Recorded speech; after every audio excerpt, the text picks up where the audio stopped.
Welcome back everyone to the Consumers Club. In this vlog, I will be talking about the 3 lessons that I think that they are the most important ones and the ones that marketeers need to understand the most regarding consumers and their behaviors. So let's start. The first lesson I would say is important are the values and psychographics of consumers. We've already talked about this lesson in one of the vlogs, but I still think it's very important to take into consideration how the consumers are and how they think. Consumers are surrounded by a whole culture, meaning that they are a result of the environment around them. They are influenced by a lot of things and groups such as family, friends, school, and the society as a whole. And we like it or not, those are small pressures that influence our purchasing decisions every time. That is why people who have similar age or receive similar education or even have similar beliefs have similar consumption patterns. Thanks to this aspect, marketers can take in account our personality traits and our values and design products, services, or even design experiences that actually fulfill our needs. And because of that, they will be able to think of new methods to make new products that last longer and that have a better quality. The second lesson I think is important is the motivation, ability, and opportunity consumers can have to purchase a new offering. So the consumer, to be able to purchase an item, he or she needs to go through 3 different stages: motivation, ability, and opportunity, also called MAO. Motivation is influenced by personal relevance such as values, needs, goals, and self-control. Ability refers to the different ways and resources consumers have in order to purchase a new offering. And opportunity refers to the different times a consumer can buy that offering. The motivation, ability, and opportunity of buying an item varies regarding many factors. First, the level of felt involvement. This is regarding the interest of an offering, activity, or decision. There is, for example, enduring involvement, referring to long-term interest to an item, or also cognitive involvement, referring to the interest of only thinking and learning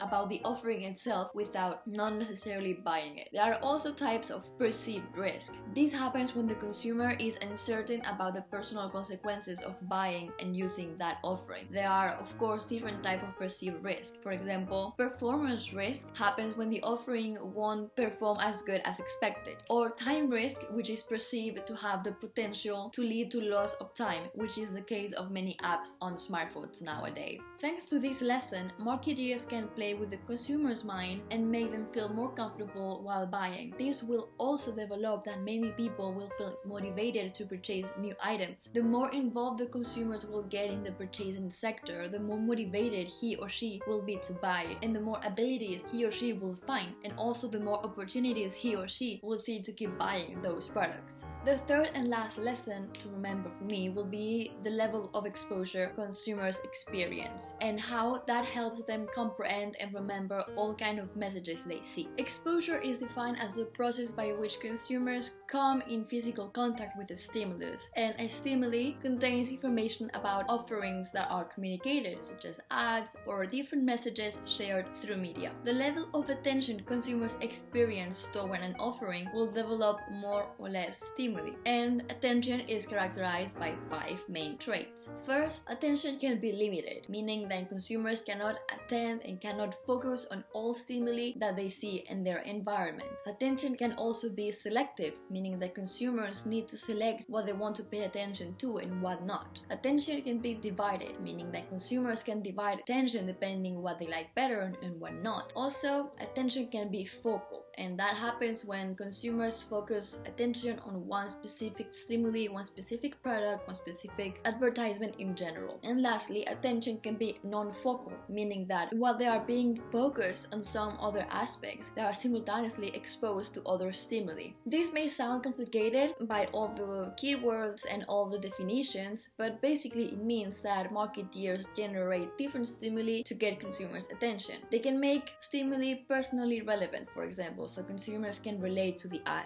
They can make stimuli pleasant using beautiful models, good music, or good humor, for example. They can make stimuli surprising, for example, using surprising information or surprising things that will get into the consumer's mind. And also they can make stimuli that is easy to process. Using these stimuli appealing techniques will help the marketers get the attention of consumers, and also it will make the consumers remember most of the ads. In real life, when the consumer consumer is in a supermarket or any kind of store, he or she will remember the ads and will have certain connotation towards it. And thanks to those thoughts, the advertised offering will be willing to be bought by the consumer itself. At this moment, we can see how advertisement and how marketeers have so much power to manipulate our minds and manipulate us, and basically to make us buy what they want. Everyone remembers Starbucks logo and what they do. Everyone remembers brands like Samsung, Nike, Coca-Cola, Nespresso, Ray-Ban, and many more, meaning that actually advertisements are memorable and they get stuck into our mind. This is all I have for you guys today. This is the last vlog, so I hope I was able to explain most of the terms properly, and I hope I taught you something in these 4 vlogs. So thank you much for watching. Goodbye.